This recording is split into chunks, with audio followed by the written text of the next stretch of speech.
Taïwan est une île de contraste, connue de la plupart des gens comme un géant industriel abritant des entreprises technologiques et des métropoles animées. Mais au-delà de ces villes animées se cache un monde très différent. Près de 70% de cette petite île sont couverts par de majestueuses chaînes de montagnes, ce qui fait de Taïwan un paradis pour les alpinistes et les voyageurs. Située à l'extrémité de la ceinture de feu du Pacifique, Taïwan était formée par le mouvement continu des plaques tectoniques. Les tremblements de terre y sont fréquents, laissant derrière eux un paysage étrange de pics acérés, de gorges profondes et de pentes abruptes. Plus de 260 sommets dépassent les 3000 mètres au-dessus du niveau de la mer, une concentration impressionnante pour une si petite île. La chaîne de montagnes centrales s'étend du nord, tombe au sud, comme l'épine dorsale de l'île. D'anciens sentiers tracés par les peuples autochtones sillonnent les forêts denses et les prairies alpines. Le sentier historique de Batongguan, créé par les autochtones et prolongé par les Japonais, attire aujourd'hui les aventuriers par sa beauté sauvage et sa complexité. Le climat des montagnes taïwanaises est imprévisible et dangereux. Les typhons d'été provoquent des pluies torrentielles et les températures hivernales peuvent descendre en dessous de zéro, ce qui crée des conditions dangereuses pour les aventuriers. Le brouillard qui descend soudainement réduit la visibilité à quelques mètres en quelques minutes. Malgré les dangers, des milliers de touristes et d'alpinistes professionnels escaladent chaque année les sommets de Taïwan. Ils viennent voir le soleil se lever sur le Yushan, la plus haute montagne d'Asie du Nord-Est, 3952 mètres, ou explorer des itinéraires préservés et intemporels. À l'ère des médias sociaux, les photos colorées de vues à couper le souffle et de courageux grimpeurs de sommets donnent une impression d'accessibilité et de sécurité. Ce qui paraissait autrefois extrême devient banal si on le voit assez souvent sur Instagram et Facebook. De telles images font oublier les véritables dangers et la préparation qui se cache derrière chaque ascension. Mais les montagnes ne pardonnent pas les erreurs. Elles restent aussi dangereuses qu'elles l'étaient il y a des milliers d'années, malgré les équipements et les technologies modernes. Et parfois, même des alpinistes expérimentés sont confrontés à des situations qui les dépassent. C'est ici, parmi ces pics majestueux et ces gorges profondes, que se déroule l'histoire de Gigi Wu, une femme dont la passion pour la montagne et l'approche inhabituelle de l'alpinisme ont fait d'elle l'une des figures les plus médiatisées de la communauté des alpinistes. La vie de bureau de Gigi Wu dans une société de commerce internationale à Taipei a changé radicalement en 2014 lorsque la mort de son père a marqué un tournant dans son destin. Au lieu de sombrer dans la routine, la jeune femme de 31 ans a abandonné une carrière stable et s'est tournée vers la montagne, qui est devenue non seulement un passe-temps mais aussi un moyen pour elle de guérir. Ses premières ascensions ont été timides, comme pour la plupart des débutants. Sans formation formelle, elle a appris par l'expérience. Sur le mont Yushan, le plus haut sommet de Taïwan, Gigi rencontre Alex Yang, un alpiniste expérimenté qui deviendra plus tard son ami intime. Mais la véritable histoire de la grimpeuse en bikini a commencé par hasard. Après avoir perdu une dispute amicale, Gégé a promis de prendre une photo en bikini au sommet de la montagne suivante. Ce qui n'était au départ qu'une plaisanterie s'est transformé en sa signature lorsqu'elle a remarqué l'écho que suscitaient ces photos inhabituelles. L'image d'une femme fragile en maillot de bain coloré face à un paysage montagneux accidenté créait un contraste saisissant qui attirait l'attention. Dépassant rapidement le stade de l'amusement, Gigi s'est fixé un objectif ambitieux, conquérir 100 sommets de plus de 3000 mètres à Taïwan. Pour tout alpiniste, même expérimenté, il s'agit d'un défi majeur qui exige non seulement une bonne condition physique, mais aussi une connaissance approfondie du terrain, des conditions météorologiques et de la survie en milieu sauvage. En 2016, 2 ans seulement après avoir commencé son périple en montagne, elle a atteint son premier objectif important, à savoir conquérir les 100 sommets. Ce fait était surprenant, même pour les alpinistes expérimentés qui avaient passé des décennies à réaliser un tel exploit. Au lieu de s'arrêter, Gigi s'est fixé un nouvel objectif, conquérir les 268 montagnes de Taïwan de plus de 3000 mètres. Début 2019, elle avait déjà 130 sommets à son actif. Derrière l'image flamboyante de la Bikini Mountaineer se cache une voyageuse responsable. Elle ramasse les déchets sur les sentiers, aide les compagnons de route fatigués, même si cela représente un poids supplémentaire dans son sac à dos. Malgré sa popularité croissante, Gégé choisissait de plus en plus les randonnées en solitaire, y trouvant une liberté particulière et la possibilité d'aller à son propre rythme. Mais les montagnes, en fidèles professeurs, lui ont plus d'une fois rappelé leur dangerosité. En 2017, elle a échappé de peu à une catastrophe lors d'une randonnée en solitaire et, en 2018, elle a partagé sur les médias sociaux des photos des cicatrices d'une chute qui, selon ses propres termes, a failli la tuer. Ces avertissements n'ont toutefois pas arrêté Gégé et n'ont fait que renforcer sa détermination à poursuivre son voyage. En janvier 2019, Gigi Wu, 36 ans, est devenu le symbole de la passion et de la persévérance qui peuvent transformer une employée de bureau ordinaire en une conquérante de montagne accomplie. Mais un défi l'attendait qui allait tester les limites de ses capacités et changer son histoire à jamais. Derrière les pages lumineuses de Gigi Wu sur les réseaux sociaux se cachait la réalité difficile d'une alpiniste. Chaque ascension exige une préparation méticuleuse, une endurance physique et la capacité de prendre des décisions rapides dans des situations critiques. Son sac à dos, qui pesait environ 29,5 kg, soit près de la moitié de son propre poids, représentait un véritable défi. Il contenait tout ce dont elle avait besoin pour survivre, y compris un appareil photo Canon 5D Mark III avec les objectifs pour ses célèbres photos. Alex Young lui a offert un téléphone satellite, un appareil qui devait lui servir de bouée de sauvetage en cas d'urgence. Les alpinistes professionnels ont critiqué son approche. Le sac à dos lourd augmentait le risque de perte d'équilibre et les randonnées en solitaire la laissaient sans soutien en cas de blessure. Mais Gégé a poursuivi son chemin, prouvant qu'elle pouvait relever seule les défis de la montagne. À 2 reprises, les montagnes l'ont mise en garde contre le danger. Après un incident en 2017 où elle a failli se perdre, Gigi a écrit une phrase prophétique sur les médias sociaux « Une erreur commise lors d'une randonnée en solitaire peut être la dernière ». Et en 2018, après avoir montré les cicatrices sur ses jambes à la suite d'une grave chute, elle a admis qu'elle était au bord de la mort. Mais ces situations ne l'ont pas fait renoncer à l'escalade en solitaire. Pour Gégé, la montagne est plus qu'un loisir. C'est sa passion, sa médecine, son mode de vie. Ses amis l'ont vue changer, devenir plus forte à chaque randonnée, trouver la liberté, le défi et le sens dans les montagnes. Au début de l'année 2019, elle s'est fixée comme nouvel objectif de traverser le parc national de Yushan, qui comprend le sentier historique de Batongguan, et plusieurs tronçons non autorisés rarement visités, même par des alpinistes expérimentés. Le 11 janvier 2019, Gigi Wu a entamé ce qui était prévu comme une randonnée de 2 semaines. Son sac à dos chargé de tout ce dont elle avait besoin, elle a envoyé un message à ses amis avec son itinéraire, promettant de les contacter à son retour. Les premiers jours de la randonnée se sont déroulés sans incident. Mais au fur et à mesure qu'elle s'enfonçait dans les zones les plus reculées et les plus sauvages du parc, les communications devenaient de plus en plus irrégulières. Le 19 janvier, au 9e jour de la randonnée, Gigi Wu a atteint un endroit où le sentier habituel cédait la place à un itinéraire non autorisé. Le temps, qui devait rester ensoleillé, commence à changer rapidement. Le brouillard descend sur les pentes, la visibilité diminue et les premières gouttes de pluie annoncent le mauvais temps.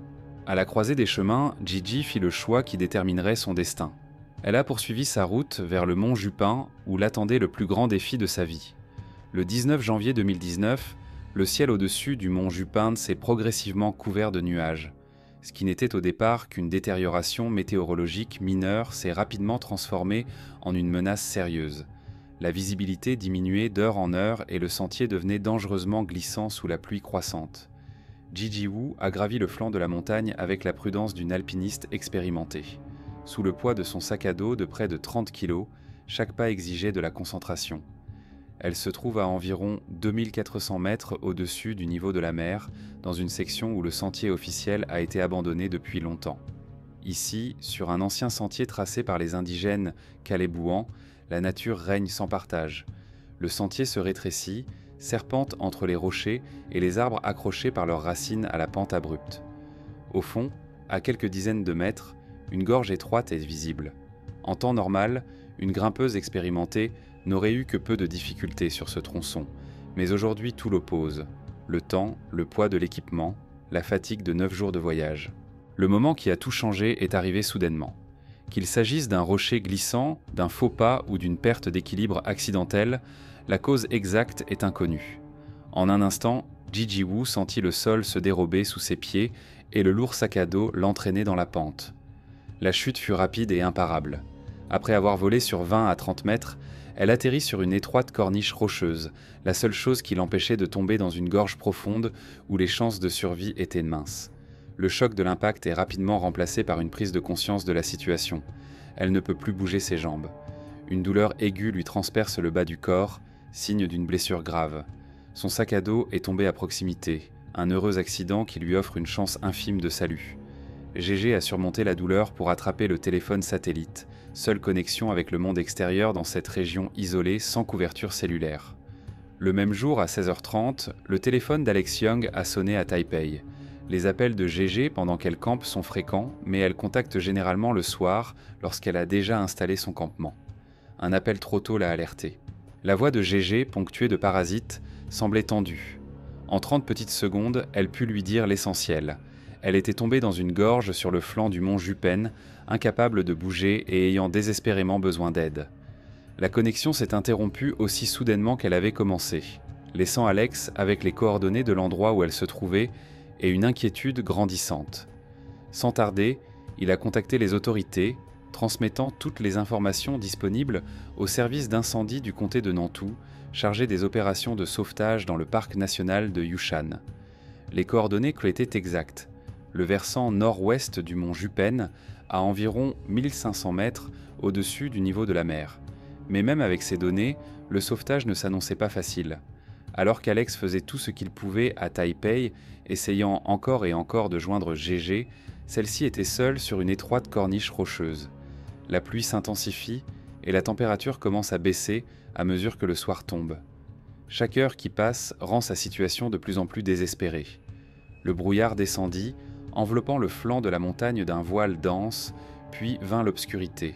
Non pas le crépuscule de la ville avec la douce lumière des réverbères, mais l'obscurité absolue et impénétrable de la nature sauvage. Gégé, incapable de bouger, ne pouvait qu'attendre, espérant que le salut viendrait avant que le froid et les blessures ne fassent des ravages. Cette nuit-là, sur le versant du mont Jupen, la température est tombée à 2 degrés Celsius. Pour une personne immobilisée et mouillée par la pluie, sans possibilité de faire du feu ou de s'abriter dans une tente, de telles conditions sont mortelles. L'hypothermie, le refroidissement progressif du corps, commence à se développer subtilement mais inexorablement. Alors que Gégé luttait pour sa survie sur le flanc de la montagne, l'opération de sauvetage s'est heurtée à ses premiers obstacles. 3 tentatives pour faire décoller des hélicoptères Black Hawk ont été annulées en raison de conditions météorologiques dangereuses. Un épais brouillard rendait tout vol impossible sur le terrain montagneux. La situation devient critique. Les heures passent et l'aide tant espérée par Gigi Wu est encore loin. Seule dans le froid et l'obscurité, elle entame la nuit la plus longue de sa vie.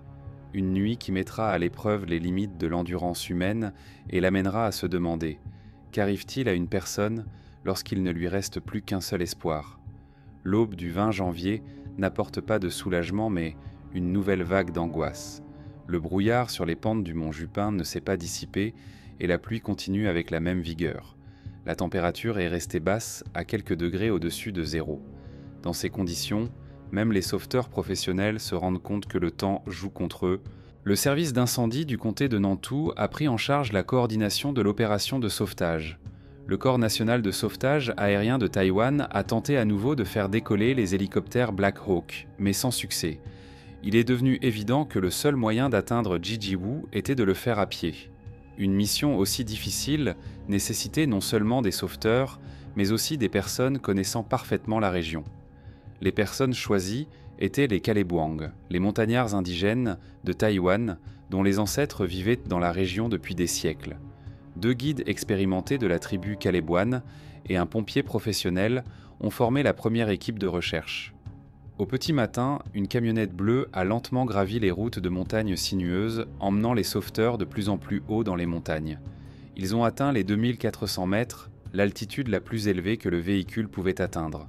De là, ils ont dû marcher à pied, transportant environ 20 kg de matériel de sauvetage, cordes, brancards, médicaments, nourriture et eau.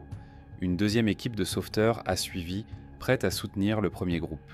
Leur tâche consistait à créer des points de communication supplémentaires et à assurer l'évacuation de la victime si elle pouvait être retrouvée. Les sauveteurs ont emprunté des chemins détrempés par la pluie, traversé des pentes glissantes et des sous-bois denses. Chaque pas exigeait une extrême prudence. Une seule erreur pouvait transformer les sauveteurs en victimes. Mais le Caléboine dirige le groupe avec confiance en s'appuyant sur les connaissances transmises de génération en génération. Guidés par les coordonnées reçues du téléphone satellite de GG, les sauveteurs se dirigent vers le versant nord-ouest du mont Jupan. D'heure en heure, ils se rapprochent du lieu présumé de l'accident, mais les conditions ne font qu'empirer. Le brouillard s'épaissit, rendant les recherches difficiles. Dans la soirée, le premier groupe de sauveteurs a atteint une altitude d'environ 1600 mètres, presque à l'endroit où l'appel a été lancé. Mais l'obscurité croissante et le terrain dangereux les ont obligés à s'arrêter et à établir un camp. Une nuit froide passée sous des tentes et sous une pluie incessante a été une épreuve même pour les Caléboines aguerris à la montagne. Pendant cette période à Taipei, Alex Yang a eu du mal à trouver un endroit où loger. Après un seul appel téléphonique à GG, la communication avec elle a été coupée. Il a continué à appeler son téléphone satellite toutes les heures, mais n'a obtenu que des réponses silencieuses. Il est resté en contact avec les sauveteurs, mais leurs messages n'étaient pas réconfortants, le temps ne s'améliorait pas et les recherches s'éternisaient.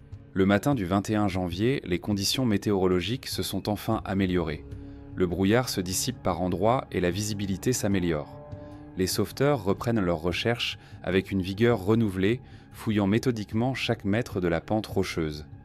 Vers midi, l'un des guides de Calébuane a repéré quelque chose au bas de la pente, un petit rebord rocheux sur lequel se trouvait un objet de couleur vive. En s'approchant, les sauveteurs aperçoivent une silhouette humaine et un sac à dos. Il s'agit de Gigi Wu. Elle était allongée sur le dos, recouverte d'une couverture thermique en aluminium argenté. À côté d'elle se trouvaient ses affaires, un téléphone satellite, une torche attachée à son poignet et une veste qui, étrangement, n'était pas sur elle mais à côté d'elle. Les sauveteurs l'ont appelée, mais elle n'a pas répondu. La descente jusqu'à l'étroite corniche où se trouvait GG nécessitait des compétences d'alpiniste. Les sauveteurs s'attachent aux cordes et entament une descente prudente. Lorsqu'ils l'ont atteinte, il était clair que les secours étaient arrivés trop tard. Gigi Wu ne respirait plus et sa peau était froide au toucher. Les médecins détermineront plus tard que l'hypothermie est la cause probable de la mort. De longues heures d'immobilité dans le froid, aggravées par le traumatisme de la chute, ont été une combinaison fatale. Les sauveteurs ont soigneusement transféré le corps sur une civière et ont entamé la pénible ascension de la pente. Ce n'est que le soir, lorsque le brouillard s'est dissipé, qu'il a été possible d'appeler un hélicoptère pour l'évacuation. Gigi Wu quittait pour la dernière fois ses montagnes préférées, non pas comme une femme victorieuse avec une photo au sommet, mais comme un rappel de la frontière ténue qui sépare le courage de l'imprudence. La nouvelle de la mort de la grimpeuse en bikini a rapidement fait le tour de Taïwan, puis du monde. L'histoire d'une femme qui a escaladé plus de 130 sommets avant de mourir au 131e a touché le cœur de nombreuses personnes, les incitant à réfléchir sur la nature du risque, la célébrité et le coût réel de nos passions. La nouvelle de la mort de Gigi Wu s'est répandue à la vitesse de l'éclair. Sa page Facebook, qui avait récemment été remplie de photos saisissantes des sommets montagneux, est devenue un mémorial. Des milliers de personnes ont posté des commentaires allant de mots de chagrin et de gratitude à des évaluations sévères de son choix de prendre des risques lors d'un trekking en solitaire. Comme on pouvait s'y attendre, les réactions du public ont été mitigées. Pour beaucoup, GG est devenu un symbole de la force et du courage féminin, la preuve que les montagnes ne se conquièrent pas par le sexe, mais par l'esprit et la détermination. Elle était une déesse de la montagne, ont écrit ses fans, admirant non seulement son physique mais aussi sa force intérieure qui a permis à une employée de bureau de se transformer en alpiniste accompli. Mais d'autres voix se sont fait entendre. Les critiques ont vu dans la tragédie de Gigi l'aboutissement naturel de la poursuite des goûts, l'accusant d'irresponsabilité et de vanité. Elle a risqué sa vie pour des photos spectaculaires, affirme-t-il, souvent sans même connaître ses réalisations et ses contributions à la communauté des grimpeurs. Les titres inexacts des médias occidentaux, tels que « La grimpeuse taïwanaise en bikini meurt », n'ont fait qu'alimenter cette opinion. La vérité, comme c'est souvent le cas, se situe quelque part entre les deux. Ceux qui connaissaient vraiment GG ont compris que ces photos en bikini n'étaient qu'une petite partie des histoires qu'elle partageait. Derrière ces images saisissantes se cachèrent des années d'entraînement, des centaines de kilomètres de pistes parcourues et un amour sincère pour les montagnes de Taïwan. La tragédie a pris une tournure inattendue, lorsque les autorités taïwanaises ont décidé de punir la famille de la défunte. La mère de Gigi Wu a été condamnée à une amende de 60 000 $ pour le coût de l'opération de sauvetage. Le motif invoqué est que le corps de l'alpiniste se trouvait sur un sentier non autorisé, sans autorisation officielle. Cette approche a suscité l'indignation de la communauté des grimpeurs. Les amis de GG, dont beaucoup étaient des grimpeurs expérimentés, ont protesté. Ils ont rappelé sa contribution à la promotion des montagnes taïwanaises, l'aide qu'elle apportait aux voyageurs novices en leur décrivant des itinéraires détaillés et les nombreuses fois où elle avait elle-même aidé des compagnons de voyage fatigués. Sous la pression de l'opinion publique, les autorités ont fini par annuler l'amende, reconnaissant l'injustice d'une telle sanction pour la famille endeuillée. Les funérailles de Gigi Wu ont eu lieu à New Taipei. Les cendres d'Izmaete ont été placées dans une petite boîte et enterrées dans le cimetière de la ville sous une simple pierre. Mais des alpinistes de tout Taïwan, de Taipei, Kaohsiung, Hualien, sont venus assister à la cérémonie d'adieu. Les personnes qui la connaissaient personnellement et celles qui suivaient de ses voyages sur les réseaux sociaux sont venues rendre hommage à une femme dont la passion pour la montagne a écourté sa vie mais en a inspiré plus d'un. La mort de Gigi Wu fait partie des tristes statistiques. Des recherches montrent qu'entre 2011 et 2017, plus de 250 décès dans le monde ont été liés à la création de selfies extrêmes. Les chutes de hauteur représentent la moitié de ces cas. Bien que GG elle-même ne prenait pas de selfie au moment de sa chute, son histoire s'inscrit dans un débat mondial sur l'impact des médias sociaux sur la perception des risques. Que se serait-il passé si le sentier de montagne était resté un simple sentier et non une toile de fond potentielle pour une photo spectaculaire ? La perception du danger aurait-elle changé si les gens avaient en vue non seulement des moments de triomphe sur les sommets, mais aussi des nuits froides sous la tente, des ascensions épuisantes, des ampoules sanguinolentes et les risques réels de la randonnée en montagne? Gigi Wu n'a pas cherché la mort, mais a accepté le risque comme faisant partie de son voyage. Son histoire n'est pas seulement la chronique d'une tragédie, mais une occasion de réfléchir à la façon dont la société moderne perçoit le danger, le courage et leurs conséquences. Aujourd'hui, son nom est prononcé avec respect dans les cercles d'alpinistes taïwanais. Ses itinéraires et ses conseils continuent d'aider les voyageurs, et sa passion pour la montagne trouve un écho auprès d'une nouvelle génération d'alpinistes qui voient en elle l'exemple que les femmes peuvent grimper aussi bien que les hommes. Mais la principale leçon à tirer de son histoire n'a rien à voir avec les techniques d'escalade ou les photographies spectaculaires. C'est que les montagnes, malgré toute leur beauté, restent mortelles pour ceux qui perdent leur vigilance ou qui surestiment leur force. Et même l'alpiniste le plus expérimenté peut se retrouver sans défense face aux éléments s'il doit les affronter seul. Gigi Wu est parti en montagne le 11 janvier 2019 et n'est jamais revenu.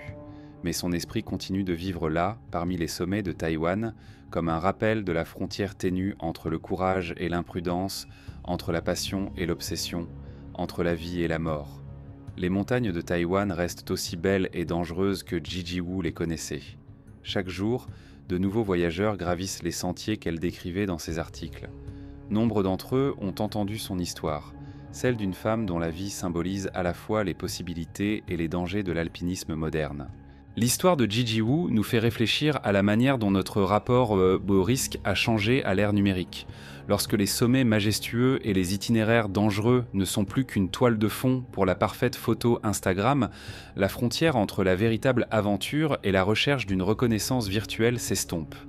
L'ironie est que GG, malgré son image de bikini mountaineer, était la vraie affaire. Quelqu'un pour qui les montagnes représentaient bien plus qu'une chance de prendre une photo spectaculaire.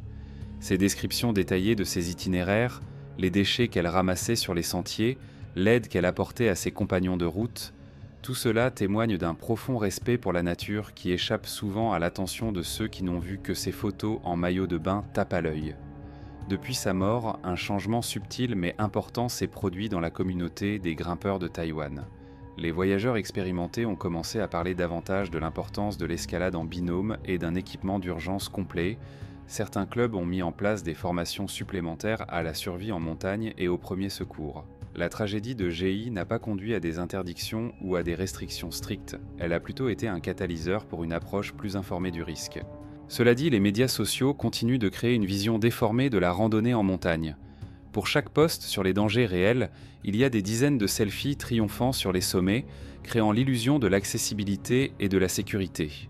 Les débutants, inspirés par ces images, se lancent parfois sur des itinéraires difficiles sans la formation, l'équipement ou les connaissances nécessaires. Gigi Wu n'était pas seulement une victime des médias sociaux, c'était une alpiniste expérimentée qui prenait des risques en connaissance de cause. Mais même son expérience sur 130 sommets n'a pu la protéger d'un concours de circonstances fatales, une chute, une blessure, le froid et la solitude. La principale leçon à tirer de son histoire est peut-être que la nature ne fait pas d'exception. Ni l'expérience, ni la célébrité, ni les photos parfaites sur les réseaux sociaux ne peuvent garantir la sécurité dans la nature. Les montagnes ne deviennent pas plus amicales simplement parce que nous les avons vues des milliers de fois sur de belles photos.